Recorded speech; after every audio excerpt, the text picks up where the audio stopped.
आप देख रहे हैं लव इंडिया नेशनल, क्योंकि इरादे हमारे साथ हैं, इसलिए लोग खिलाफ हैं, फिर भी हम आपको दिखाते हैं कड़वा सच।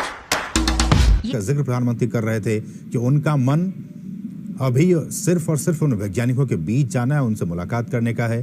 तो वो घड़ी आ गई है जब प्रधानमंत्री उन तमाम वैज्ञानिकों के बीच मौजूद हैं और फूलों का गुलदस्ता देकर इसरो के जो प्रमुख हैं डॉक्टर एस सोमनाथ, उन्होंने स्वागत किया प्रधानमंत्री का। और वो आइसट्रैक में प्रधानमंत्री पहुंच चुके हैं। आइसट्रैक के तमाम वैज्ञानिक जो इस मिशन से जुड़े हुए थे और साथ साथ इसरो के कुछ पूर्व प्रमुख भी इस दौरान हम देख पा रहा हूं कि सब मौजूद हैं। और प्रधानमंत्री बधाइयां देते हुए डॉक्टर एस सोमनाथ को और तमाम वैज्ञानिकों को भी, ये एक बहुत बड़ी उपलब्धि है।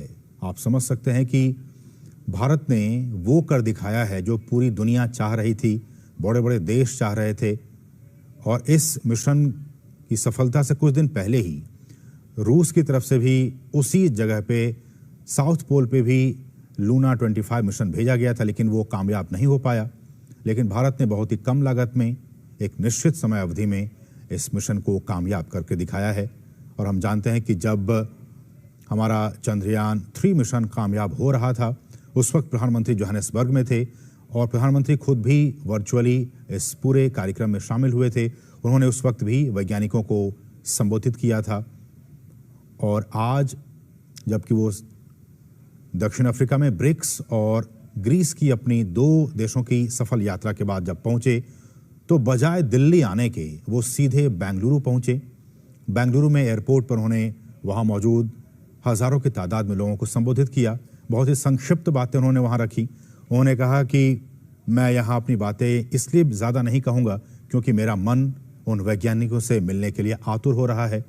मैं वहाँ जाके उनसे मिलूंगा, उनसे बातें करूँगा, उनके अनुभवों को आत्मसात करूँगा, साझा करूँगा। और ये तस्वीरें, प्रधानमंत्री की वो तस्वीरें जब तमाम वैज्ञानिकों के बीच इस वक्त प्रधानमंत्री मौजूद हैं। हम जानते हैं कि चंद्रयान 3 मिशन के जरिए भारत ने दुनिया में इतिहास रच दिया है। और इस वक्त प्रधानमंत्री इसरो परिसर में स्थित जो टेलीमेट्री, ट्रैकिंग और कमांड नेटवर्क सेंटर है, इस वक्त प्रधानमंत्री वहां पे मौजूद हैं। हमारी सहयोगी आयशा लगातार ट्रैक कर रही हैं इस पूरे कार्यक्रम को। आयशा, मैं देख पा रहा हूं कि तमाम वैज्ञानिकों के बीच जो कि इस पूरे मिशन में लगे हुए थे, उनके बीच प्रधानमंत्री हैं। उनके चेहरे पर काफी खुशी और काफी संतोष दिख रहा है और साथ ही साथ तमाम वैज्ञानिक भी काफी खुश नजर आ रहे हैं अपने बीच पीएम को पाकर। जी हाँ, बिल्कुल। प्रधानमंत्री नरेंद्र मोदी ने जिस तरह से हमेशा से वैज्ञानिकों के हौसला अफजाई की है और उनका मनोबल बढ़ाया है, उसका जो नतीजा है वो प्रधानमंत्री के सामने उन्होंने पेश किया है। और चंद्रयान की सॉफ्ट लैंडिंग के जरिए उन्होंने साबित कर दिया कि देश के प्रधानमंत्री जब इस तरह से वैज्ञानिकों का हौसला या मनोबल बढ़ाते हैं, तो किस तरह से वैज्ञानिक इस तरह के जो सॉफ्ट लैंडिंग जैसी कामयाबी के रिजल्ट। और ये आयशा मैं देख पा रहा हूँ कि ये जो प्रज्ञान रोवर है वो जिस ट्रैक के जरिए नीचे उतरा, उसके बारे में भी इसरो के प्रमुख और जो सोलर पैनल्स है उनके बारे में समझा रहे हैं। जी जी, बिल्कुल। यही वो सबसे दिलचस्प मोड़ है इस पूरे मिशन का थीम। जब लैंडर विक्रम जब चांद की सतह पर उतरा और उसके 2.5 घंटे के बाद रोवर प्रज्ञान जो है इस रैंप से नीचे उतरता है और फिर चांद की सतह की सैर कर रहा है।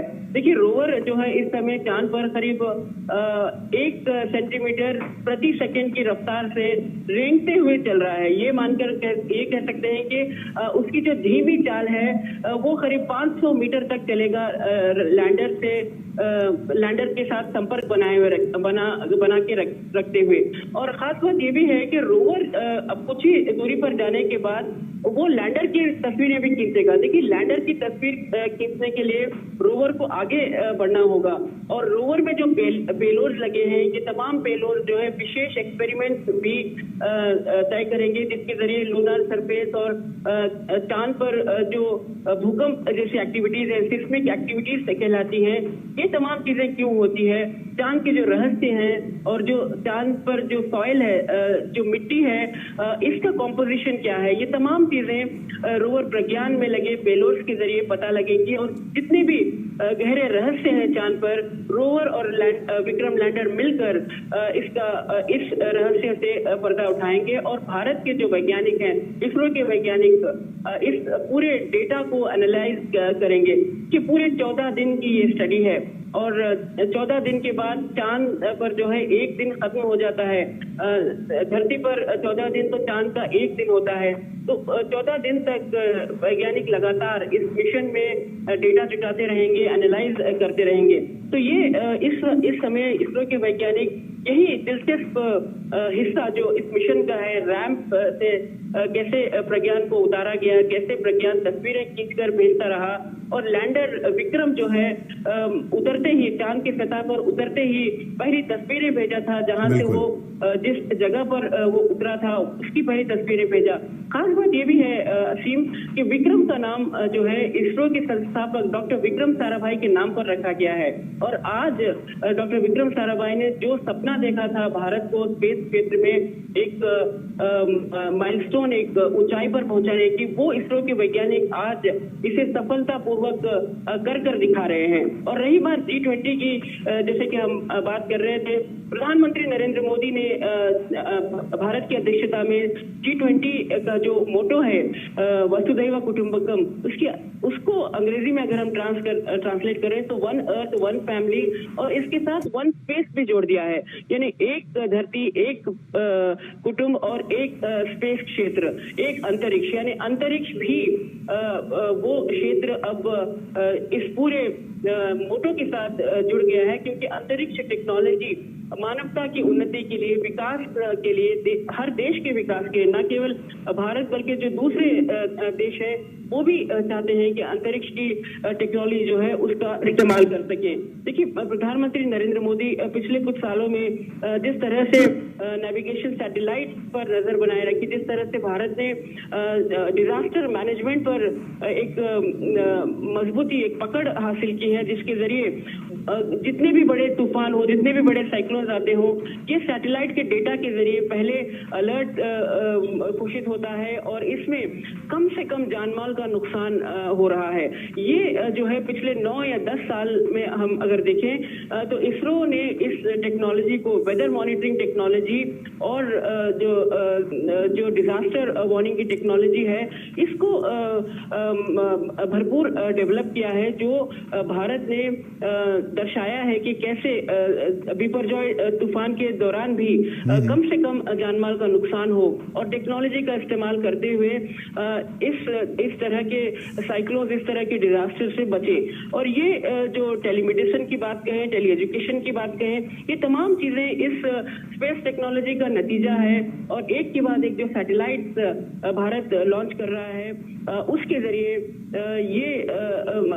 प्रधानमंत्री नरेंद्र मोदी विकास को जो दिशा देते हैं उसमें भारत स्पेस टेक्नोलॉजी का भरपूर इस्तेमाल कर रहा है। बिल्कुल। ऐसे में आयशा, चंद्रयान 3 की सफलता के बाद जब इसरो प्रमुख उस दिन प्रेस को संबोधित भी कर रहे थे, उन्होंने कहा कि अब अगला मिशन हमारा जो सूर्य का है आदित्य L1 उस पर काम करने का, और उसके बाद फिर हम दूसरे प्लैनेट जो है शुक्र ग्रह उस पर भी जाएंगे। तो ये लगातार जो इसरो अपना कदम आगे बढ़ाते जा रहा है, उसमें प्रधानमंत्री का सपोर्ट, भारतीय लोगों का सपोर्ट और उनकी अपनी जो एक आत्मविश्वास है वो लगातार इस दिशा में आगे बढ़ने के लिए भी उन्हें उत्साहित कर रहा है। जी हाँ, बिल्कुल। इसरो के पास एक के बाद एक मिशन तैयार हैं और अब कुछ ही दिनों के बाद आदित्य मिशन लॉन्च होगा और ये बहुत बड़ा मिशन है, क्योंकि इस मिशन के जरिए भी भारत उन तमाम क्षेत्र, उन तमाम इलाकों का जायजा लेगा सूरज के आसपास और इसकी स्टडी करेगा, इसका अध्ययन करेगा। जो डेटा भारत जुटाएगा ये भी माफ कीजिएगा, सूरज के कई रहस्यों से पर्दा उठाएगा। और खास बात यह है कि गगनयान मिशन जो प्रधानमंत्री नरेंद्र मोदी के दिल के सबसे करीब है, गगनयान मिशन जो मानव मिशन है, मानव को स्पेस में भेजने का मिशन है, ये मिशन प्रधानमंत्री के लिए बहुत ही उनके दिल के करीब है। और प्रधानमंत्री नरेंद्र मोदी इस मिशन के लिए इसरो के वैज्ञानिकों को हमेशा प्रोत्साहित करते रहे हैं। और गगनयान मिशन हालांकि पूरी अपने ट्रैक पर चल रहा था, लेकिन कोविड के चलते कुछ हद तक इसकी डेडलाइन जो है उसे बदलनी पड़ी है। लेकिन इसरो के वैज्ञानिकों को इस बात का विश्वास है कि इसे अगले साल तक ये मिशन जो है ये भी तैयार हो जाएगा और भारत अपनी टेक्नोलॉजी का इस्तेमाल करते हुए, स्वदेशी टेक्नोलॉजी का इस्तेमाल करते हुए पहला भारतीय स्पेस में पहुंचेगा। देखिए, राकेश शर्मा जो है वो भारत के एस्ट्रोनॉट थे, लेकिन जो बिल्कुल, ये लाइव तस्वीरें हम देख पा रहे हैं। प्रधानमंत्री उन तमाम वैज्ञानिकों के बीच पहुंच चुके हैं। हम इन तस्वीरों में देख पा रहे हैं सभी लोग ताली बजाकर प्रधानमंत्री का स्वागत करते हुए, और प्रधानमंत्री इन वैज्ञानिकों के बीच ये ही तस्वीर और इन्हीं क्षणों का, इन्हीं पलों का प्रधानमंत्री को भी इंतजार था और वैज्ञानिकों को भी इंतजार। हम देख सकते हैं कि महिला वैज्ञानिक भी इस दौरान वहाँ मौजूद हैं और इन तमाम वैज्ञानिकों के बीच ये लाइव तस्वीरें हैं बेंगलुरु से, टेलीमेट्री ट्रैकिंग और कमांड नेटवर्क सेंटर से।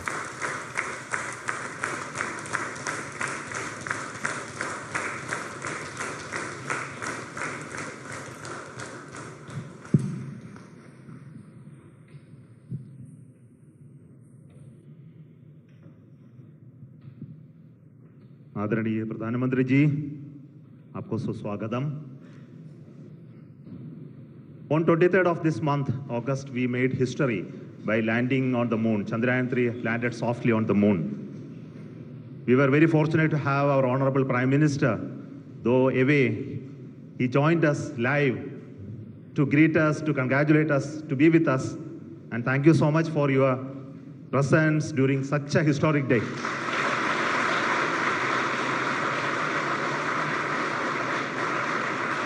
You promised us that you will come and meet us on that day, and you are here, and thank you so much for your gracious presence today amongst us.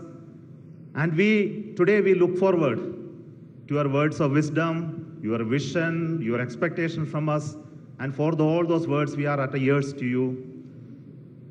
Honorable प्रधानमंत्री जी, आपको मेरा स्वागत इसरो में, ये control centre में। Thank you sir.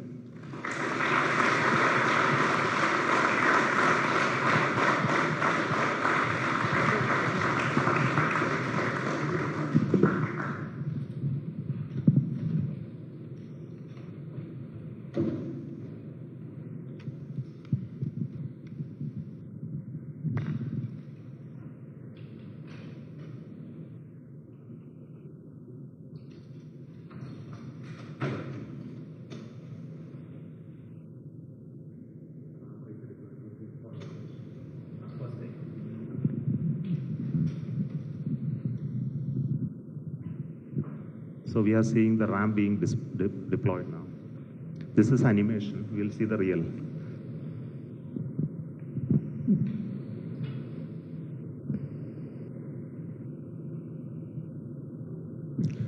Next solar panel of the ramp of the rover Pragyan opens. Then it establishes communication with the lander.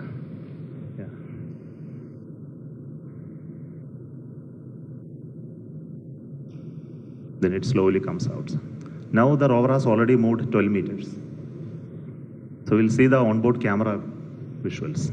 So this is a camera mounted on the side just before the ramp deployment. So what you're seeing is the deployment of the ramp with the rover mounted on that. The solar panel of the rover is deployed already, and it is getting released and moving towards moon, sir.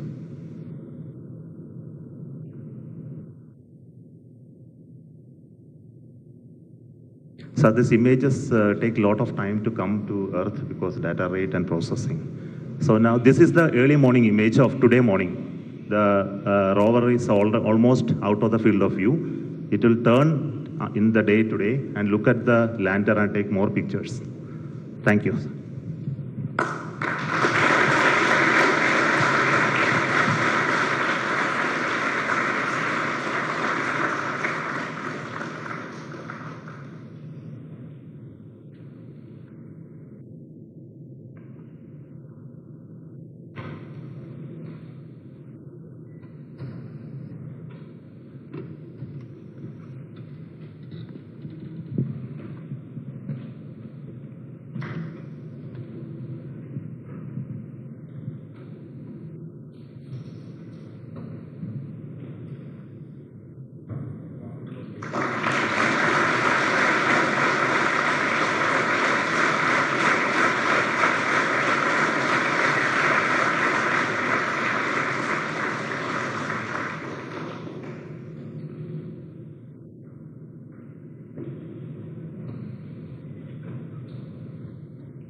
नमस्कार friends.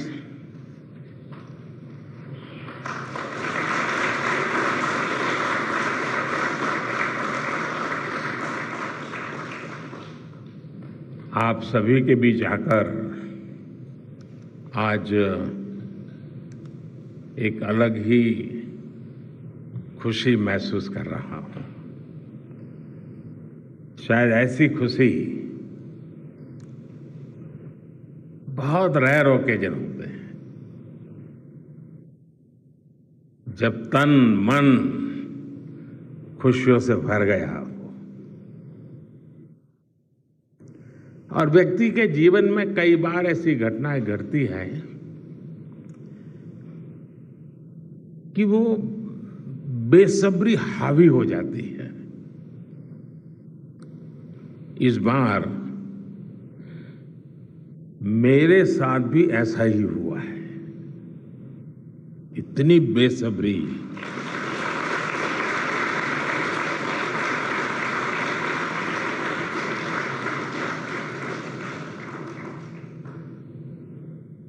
मैं south Africa में था, फिर Greece का कार्यक्रम था तो वहां चला गया, लेकिन मेरा मन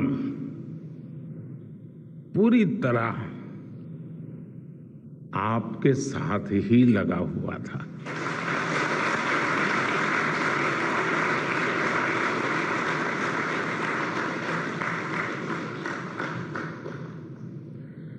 लेकिन कभी कभी लगता है कि मैं आप लोगों के साथ अन्याय कर देता हूं। बेसब्री मेरी और मुसीबत आपकी। इतनी सवेरे सवेरे आप सभी को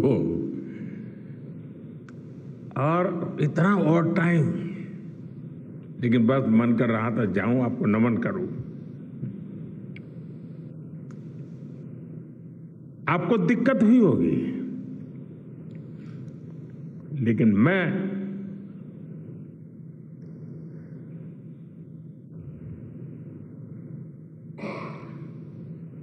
भारत में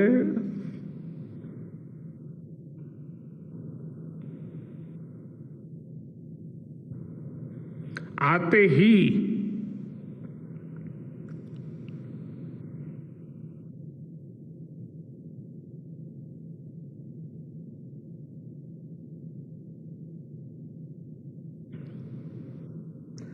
जल्द से जल्द आपके दर्शन करना चाहता था।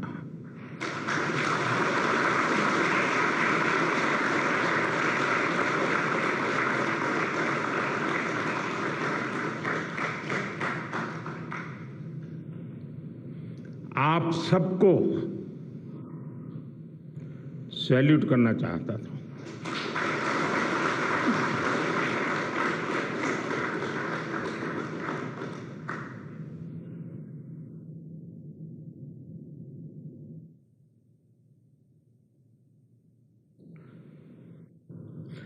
सैल्यूट आपके परिश्रम को, सैल्यूट आपके धैर्य को, सैल्यूट आपकी लगन को, सैल्यूट आपकी जीवटता को, सैल्यूट आपके जज्बे को। आप देश को जिस ऊंचाई पर लेकर गए हैं, ये कोई साधारण सफलता नहीं है। ये अनंत अंतरिक्ष में भारत के वैज्ञानिक सामर्थ्य का शंखनाद है।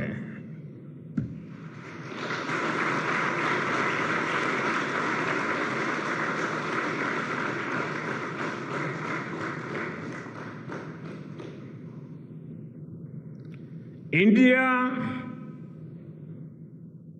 India is on the moon.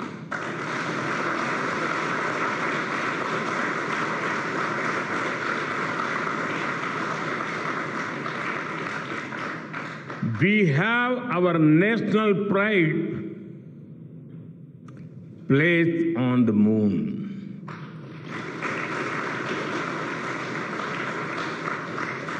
हम वहां पहुंचे जहां कोई नहीं पहुंचा था।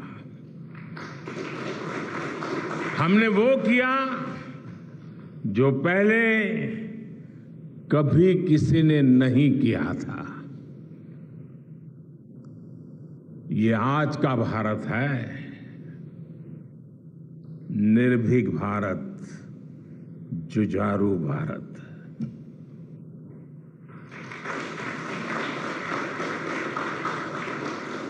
ये वो भारत है जो नया सोचता है, नए तरीके से सोचता है, जो डार्क जोन में जाकर भी दुनिया में रोशनी की किरण फैला देता है।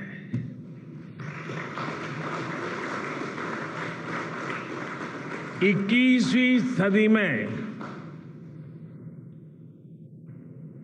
यही भारत दुनिया की बड़ी बड़ी समस्याओं का समाधान करेगा। मेरी आंखों के सामने 23 अगस्त का वो दिन, वो एक एक सेकंड बार बार घूम रहा है। जब टचडाउन कंफर्म हुआ तो जिस तरह यहां इसरो सेंटर में पूरे देश में लोग उछल पड़े, वो दृश्य कौन भूल सकता है। कुछ स्मृतियां अमर हो जाती हैं। वो पल अमर हो गया। वो पल इस सदी के सबसे प्रेरणादायी क्षणों में से एक है। हर भारतीय को लग रहा था कि विजय उसकी अपनी है। खुद महसूस करता था। हर भारतीय को लग रहा था कि जैसे वो खुद एक बड़े एग्जाम में पास हो गया है। आज भी बधाइयां दी जा रही हैं,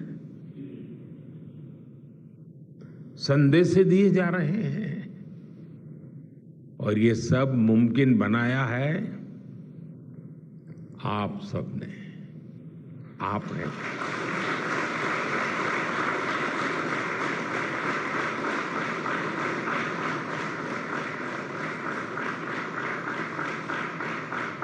देश के मेरे वैज्ञानिकों ने ये मुमकिन बनाया है। मैं आप सबका जितना गुणगान करूं वो कम है। मैं आपकी जितनी सराहना करूं वो कम है। साथियों, मैंने वो फोटो देखी जिसमें हमारे मून लैंडर ने अंगद की तरह चंद्रमा पर मजबूती से अपना पैर जमाया हुआ है।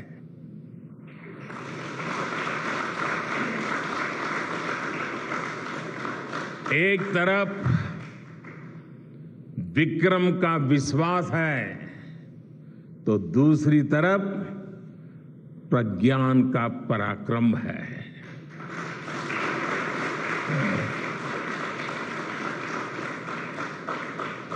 हमारा प्रज्ञान लगातार चंद्रमा पर अपने पद चिन्ह छोड़ रहा है। अलग अलग कैमरों से ली गई जो तस्वीरें अभी रिलीज हुई और मुझे देखने का सौभाग्य मिला, वो अद्भुत है। मानव सभ्यता में पहली बार धरती के लाखों साल के इतिहास में पहली बार उस स्थान की तस्वीर मानव अपनी आंखों से देख रहा है। और ये तस्वीर दुनिया को दिखाने का काम भारत ने किया है।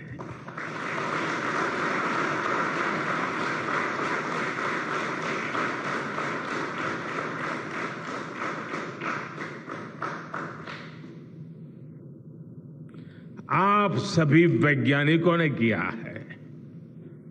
आज पूरी दुनिया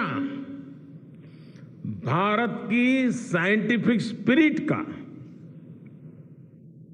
हमारी टेक्नोलॉजी का और हमारे साइंटिफिक टेम्परामेंट का लोहा मान चुकी है।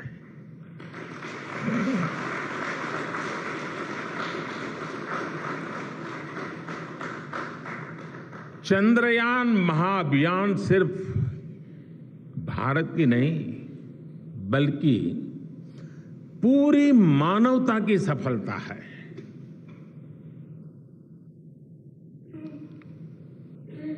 हमारा मिशन जिस क्षेत्र को एक्सप्लोर करेगा उससे सभी देशों के लिए मून मिशंस के नए रास्ते खुलेंगे। ये चांद के रहस्य को तो खोलेगा ही, साथ ही धरती की चुनौतियों के समाधान में भी मदद करेगा। आपकी इस सफलता के लिए मैं एक बार फिर सभी वैज्ञानिकों को, टेक्नीशियंस, इंजीनियर्स और चंद्रयान महाअभियान से जुड़े सभी सदस्यों को बधाई देता हूं।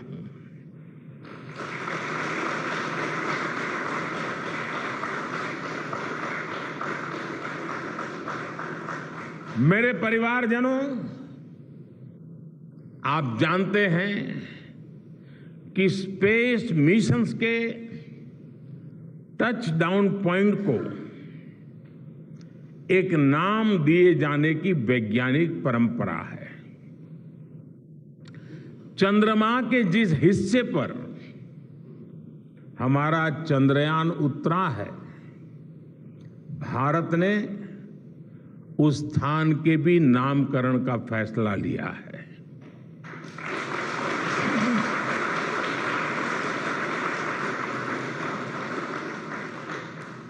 जिस स्थान पर चंद्रयान 3 का मून लैंडर उतरा है, अब उस पॉइंट को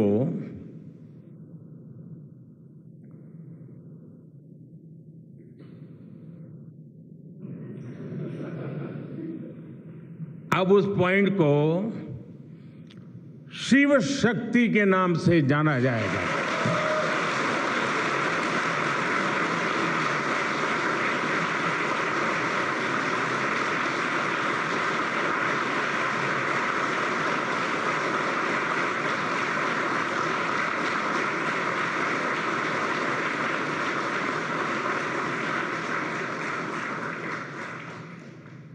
शिव में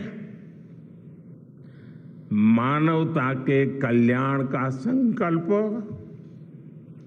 समाहित है और शक्ति से हमें उन संकल्पों को पूरा करने का सामर्थ्य मिलता है। चंद्रमा का शिव शक्ति पॉइंट हिमालय से कन्याकुमारी से जुड़े होने का बोध कराता है।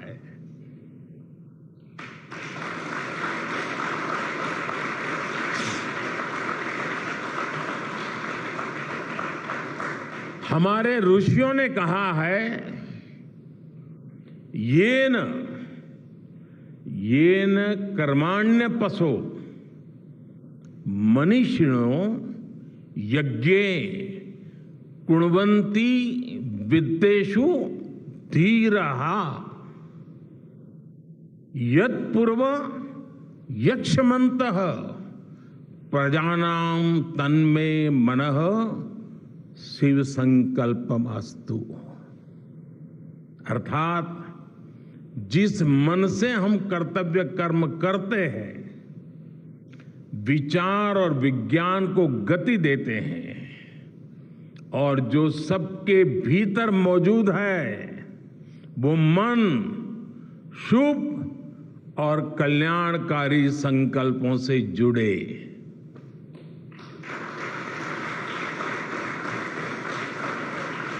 मन के इन शुभ संकल्पों को पूरा करने के लिए शक्ति का आशीर्वाद अनिवार्य है,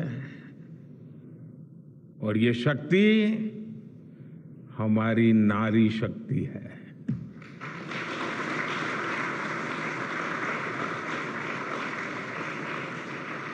हमारी माताएं बहनें हैं। हमारे यहां कहा गया है, सृष्टि स्थिति विनाशानां शक्ति भूते सनातनी। अर्थात निर्माण से प्रलय तक पूरी सृष्टि का आधार नारी शक्ति ही है।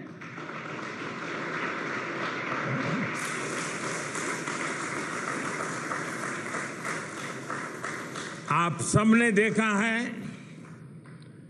चंद्रयान 3 में देश ने, हमारी महिला वैज्ञानिकों ने, देश की नारी शक्ति ने कितनी बड़ी भूमिका निभाई है। चंद्रमा का शिव शक्ति पॉइंट सदियों तक भारत के इस वैज्ञानिक और दार्शनिक चिंतन का साक्षी बनेगा।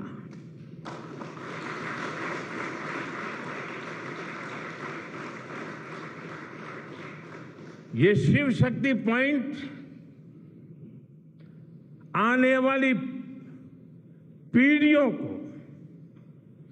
प्रेरणा देगा कि हमें विज्ञान का उपयोग मानवता के कल्याण के लिए ही करना है। मानवता का कल्याण, यही हमारा सुप्रीम कमिटमेंट है। साथियों, एक और नामकरण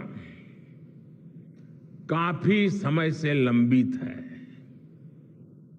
4 साल पहले जब चंद्रयान 2 चंद्रमा के पास तक पहुंचा था, जहां उसके पदचिन्ह पड़े थे, तब ये प्रस्ताव था कि उस स्थान का नाम तय किया जाए। लेकिन उन परिस्थितियों में निर्णय लेने के स्थान पर हमने प्रण लिया कि जब चंद्रयान 3 सफलतापूर्वक चांद पर पहुंचेगा, तब हम दोनों पॉइंट का नाम एक साथ रखेंगे।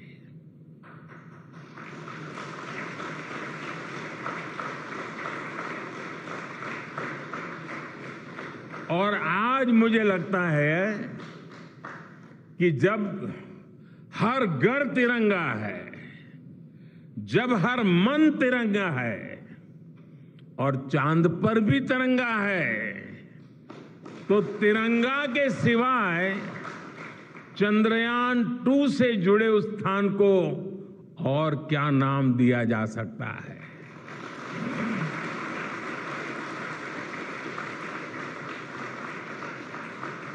इसलिए चंद्रमा के जिस स्थान पर चंद्रयान 2 ने अपने पदचिन्ह छोड़े हैं, वो पॉइंट अब तिरंगा कहलाएगा।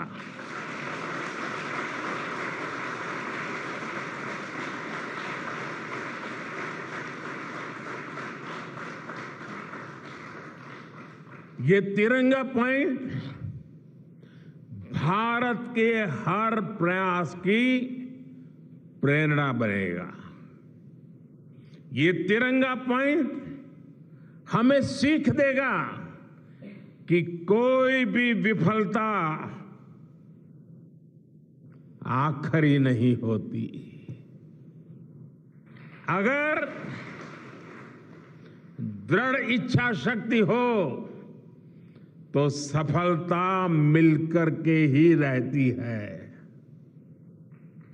यानी मैं फिर दोहरा रहा हूं, चंद्रयान 2 के पद चिन्ह जहां है वो स्थान आज से तिरंगा पॉइंट कहलाएगा। और जहां पर चंद्रयान 3 का मून लैंडर पहुंचा है वो स्थान आज से शिव शक्ति पॉइंट कहलाएगा।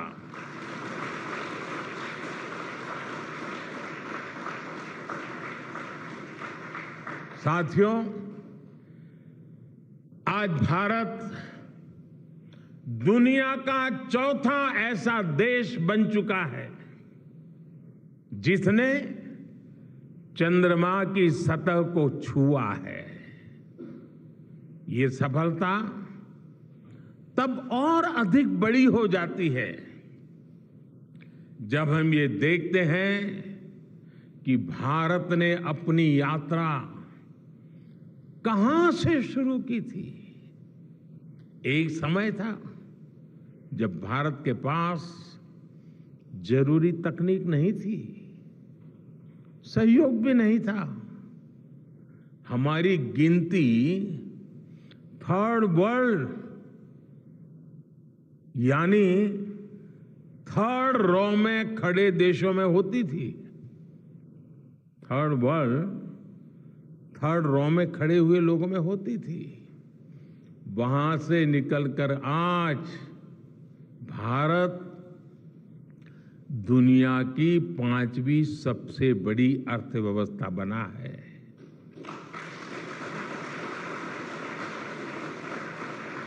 आज ट्रेड से लेकर टेक्नोलॉजी तक भारत की गिनती पहली पंक्ति यानी फर्स्ट रॉ में खड़े देशों में हो रही है। यानी थर्ड रॉ से फर्स्ट रॉ तक इस यात्रा में इसरो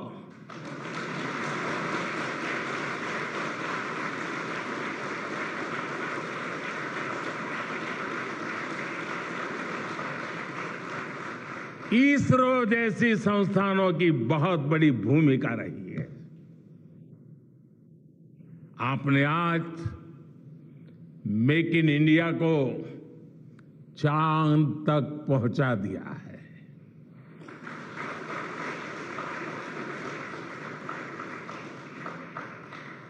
मेरे परिवारजनों, मैं आज आपके बीच आकर विशेष तौर पर देशवासियों को आपकी मेहनत के बारे में बताना चाहता हूं। जो मैं बातें बता रहा हूं वो आपके लिए नई नहीं है, लेकिन आपने जो किया है, जो साधना की है, वो देशवासियों को भी पता होना चाहिए। भारत के दक्षिण हिस्से से चंद्रमा के दक्षिणी ध्रुव तक चंद्रयान की ये यात्रा आसान नहीं थी। मून लैंडर की सॉफ्ट लैंडिंग सुनिश्चित करने के लिए हमारे वैज्ञानिकों ने इसरो की रिसर्च फैसिलिटी में आर्टिफिशियल मून तक बना डाला। इस आर्टिफिशियल मून पर विक्रम लैंडर को अलग अलग तरीके से सरफेस पर उतारकर उसका टेस्ट किया गया था। अब इतने सारे एग्जाम देकर हमारा मून लैंडर वहां गया है तो उसे सक्सेस मिलनी ही मिलनी थी।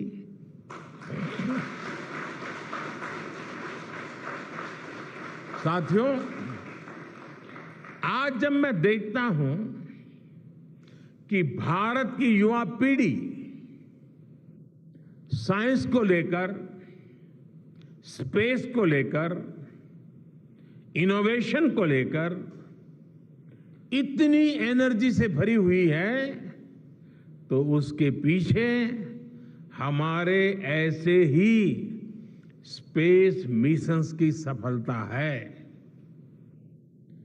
मंगलयान की सफलता ने, चंद्रयान की सफलता ने, गगनयान की तैयारी ने देश की युवा पीढ़ी को एक नया मिजाज दे दिया है। आज भारत के छोटे छोटे बच्चों की जुबान पर चंद्रयान का नाम है। आज भारत का हर बच्चा आप वैज्ञानिकों में अपना भविष्य देख रहा है। इसलिए आपकी उपलब्धि सिर्फ ये नहीं है कि आपने चांद पर तिरंगा लहराया, लेकिन आपने एक और बड़ी उपलब्धि हासिल की है, और वो उपलब्धि है भारत की पूरी पीढ़ी को जागृत करने की, उसे नई ऊर्जा देने की।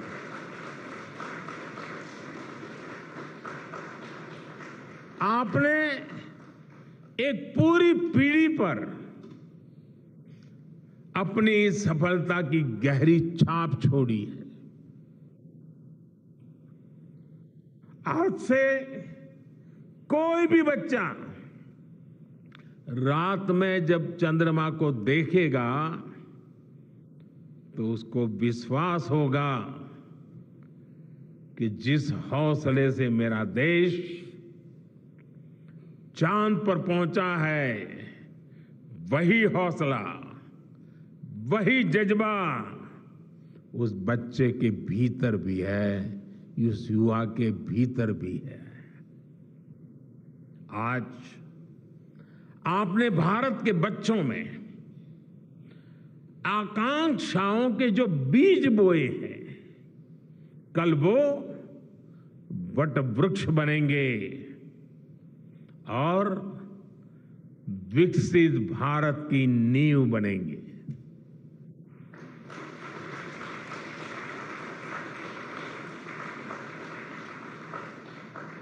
हमारी युवा पीढ़ी को निरंतर प्रेरणा मिलती रहे, इसके लिए एक और निर्णय लिया गया है। 23 अगस्त को जब भारत ने चंद्रमा पर तिरंगा फहराया, उस दिन को अब हिंदुस्तान नेशनल स्पेस डे के रूप में मनाया जाएगा।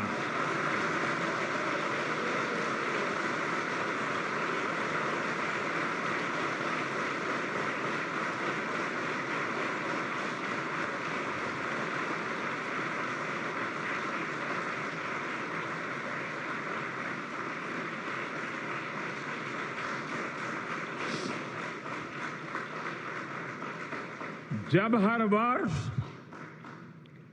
National space day science, technology और इनोवेशन की स्पिरिट को सेलिब्रेट करेगा, हमें हमेशा हमेशा के लिए प्रेरित करता रहेगा।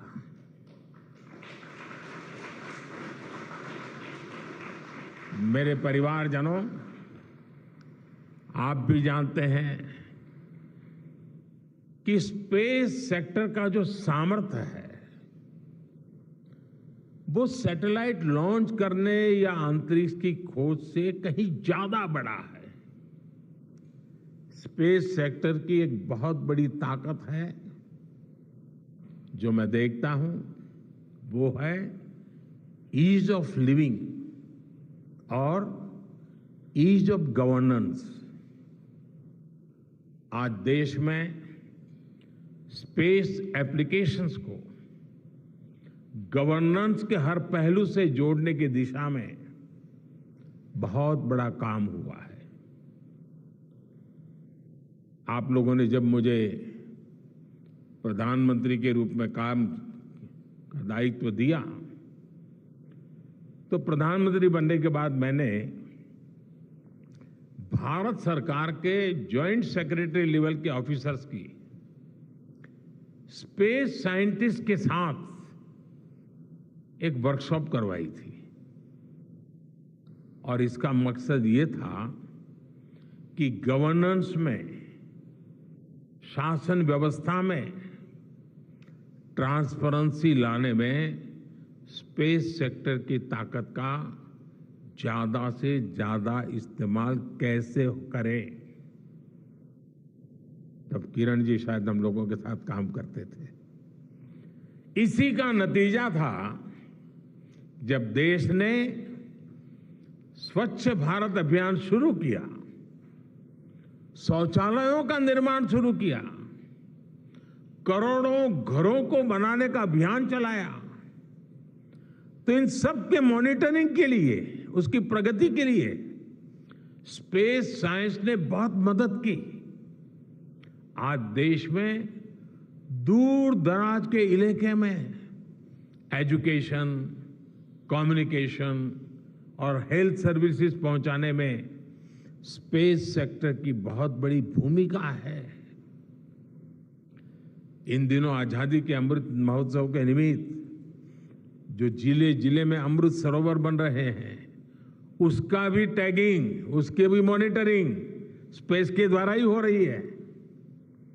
बिना स्पेस टेक्नोलॉजी के हम टेलीमेडिसिन और टेली एजुकेशन की कल्पना तक नहीं कर सकते।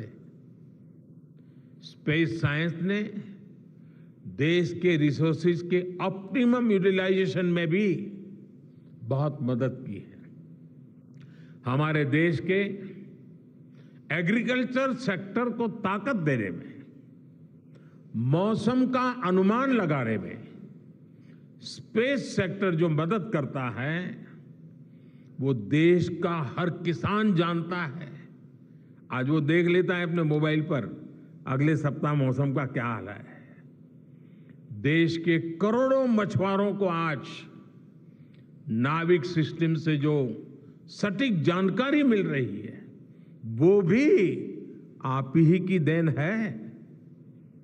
आज जब देश में बाढ़ आती है, कोई प्राकृतिक आपदा आती है, भूकंप आता है, तो हालात की गंभीरता का पता लगाने में आप सबसे पहले आगे आते हैं।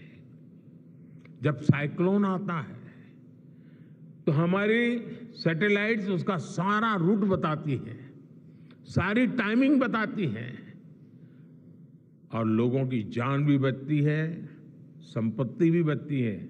और सिर्फ साइक्लोन के कारण जो संपत्ति बचती है ना, उसका अगर जोड़ लगा दें तो आज स्पेस का जो खर्चा है उससे वो ज्यादा हो जाता था।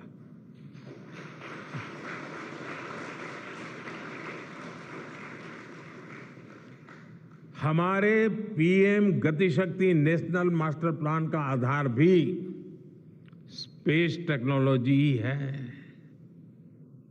और आज दुनिया भारत के इस गतिशक्ति प्लेटफॉर्म का अध्ययन कर रही है कि प्लानिंग और मैनेजमेंट में ये प्लेटफॉर्म कितना उपयोगी हो सकता है। इससे प्रोजेक्ट्स की प्लानिंग, एजुकेशन और मॉनिटरिंग में काफी मदद मिल रही है। समय के साथ बढ़ता हुआ स्पेस एप्लीकेशन का ये दायरा हमारे युवाओं के लिए अपॉर्चुनिटीज भी बढ़ा रहा है, अवसर बढ़ा रहा है। और इसलिए आज मैं एक सुझाव भी देना चाहता हूं और मैं चाहूंगा कि आपके यहां से जो रिटायर्ड लोग हैं वे इसमें काफी मदद कर सकते हैं। अब ये मत बोलिएगा कि इतनी सुबह सुबह मोदी जी यहां आए और कुछ काम भी दे करके जा रहे हैं।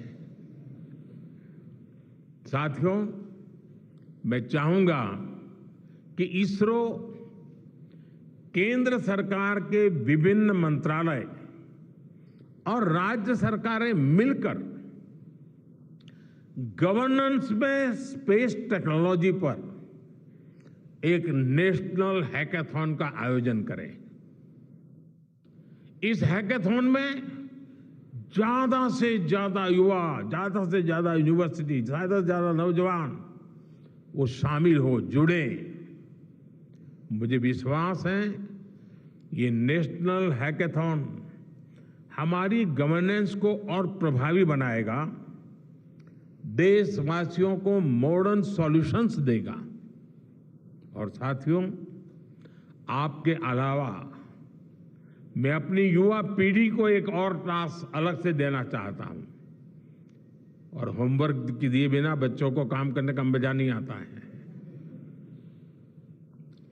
आप सब जानते हैं कि भारत वो देश है जिसने हजारों वर्ष पूर्व ही धरती के बाहर अनंत अंतरिक्ष में देखना शुरू कर दिया था।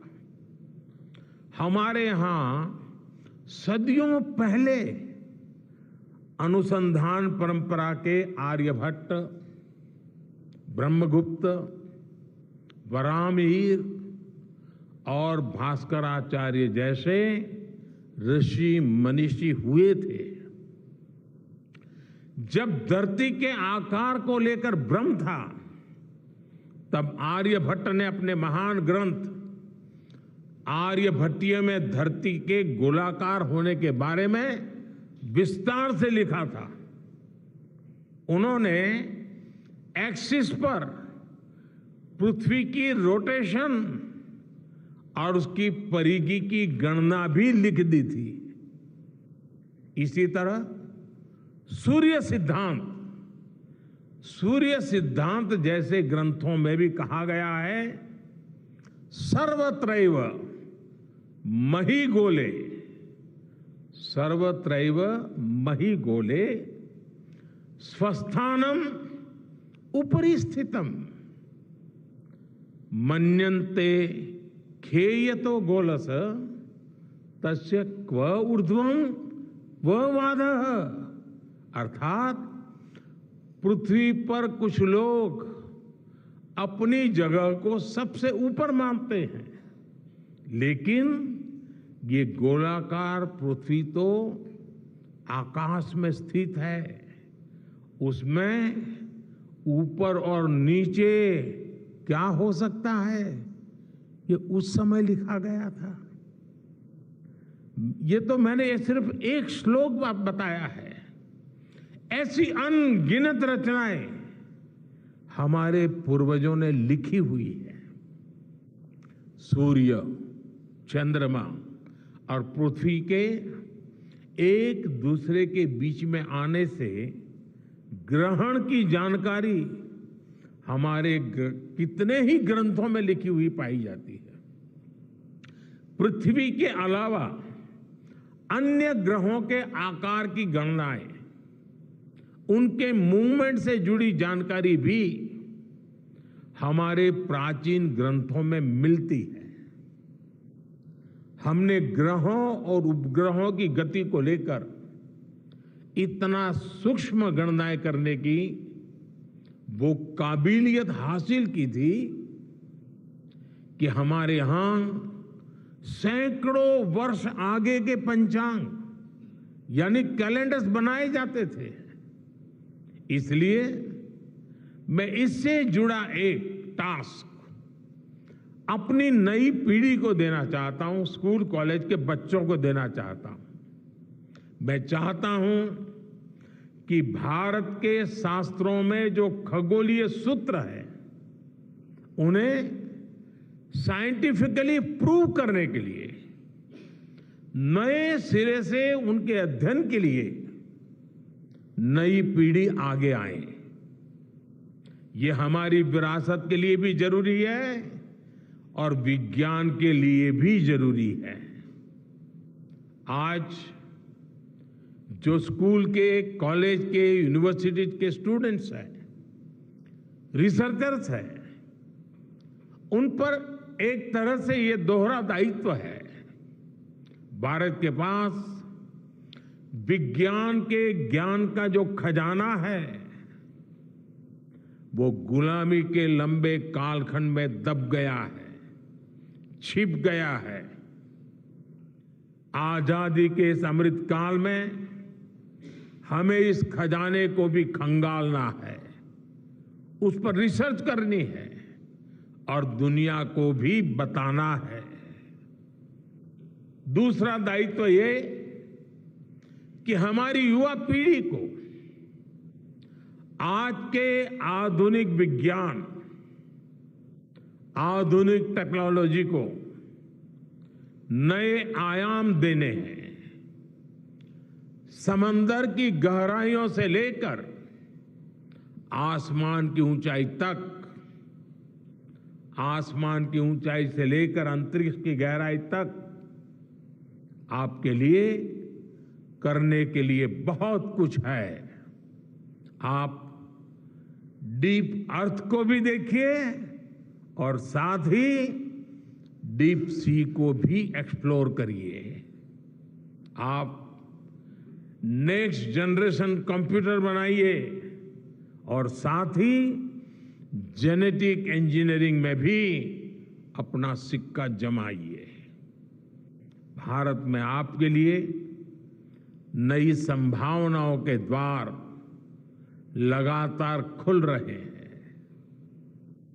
21वीं सदी के इस कालखंड में जो देश साइंस और टेक्नोलॉजी में बढ़त बना ले जाएगा, वो देश सबसे आगे बढ़ जाएगा। साथियों, आज बड़े बड़े एक्सपर्ट्स कह रहे हैं कि अगले कुछ वर्षों में भारत की स्पेस इंडस्ट्री $8 बिलियन से बढ़कर $16 बिलियन की हो जाएगी। सरकार भी इस बात की गंभीरता को समझते हुए स्पेस सेक्टर में लगातार रिफॉर्म कर रही है। हमारे युवा भी कमर कसकर तैयार है।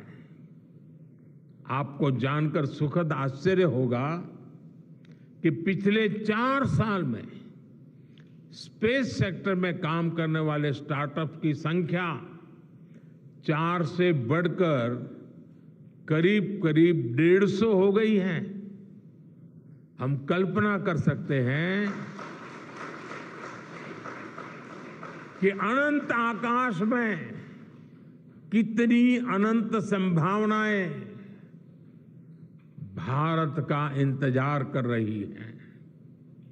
वैसे कुछ दिन बाद 1 सितंबर से MyGov हमारे चंद्रयान मिशन को लेकर बहुत बड़ा क्विज कंपटीशन लॉन्च करने वाला है। हमारे देश के स्टूडेंट्स इससे भी शुरुआत कर सकते हैं।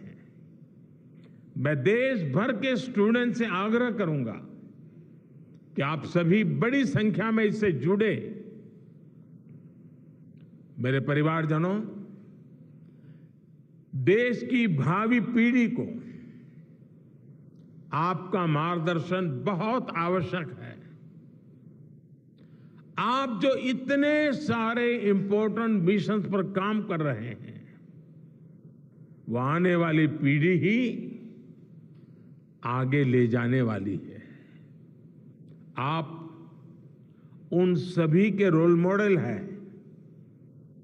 आपकी रिसर्च और आपकी वर्षों की तपस्या, मेहनत ने साबित किया है कि आप जो ठान लेते हैं वो आप करके दिखाते हैं।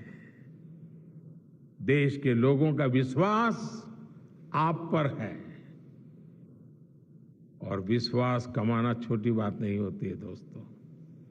आपने अपनी तपस्या से विश्वास कमाया है।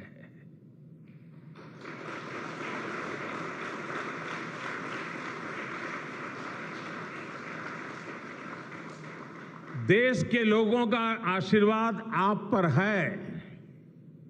इसी आशीर्वाद की ताकत से, देश के प्रति इसी समर्पण भाव से भारत साइंस एंड टेक्नोलॉजी में ग्लोबल लीडर बनेगा। और मैं आपके बीच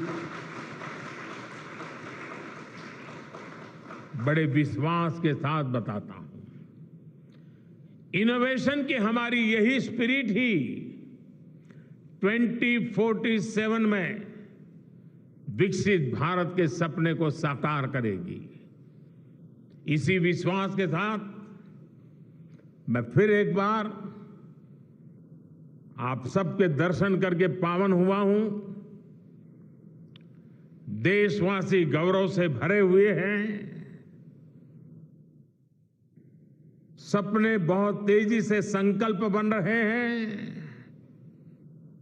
और आपका परिश्रम उन संकल्प को सिद्धि के तक ले जाने के लिए बहुत बड़ी प्रेरणा बन रहा है। आपको जितनी बधाई दूं कम है, जितना अभिनंदन करूं कम है। मेरी तरफ से करोड़ों करोड़ों देशवासियों की तरफ से, दुनिया भर की साइंटिफिक कम्युनिटी की तरफ से अनेक अनेक धन्यवाद, बहुत बहुत शुभकामनाएं। भारत माता की, भारत माता की, भारत माता की। धन्यवाद।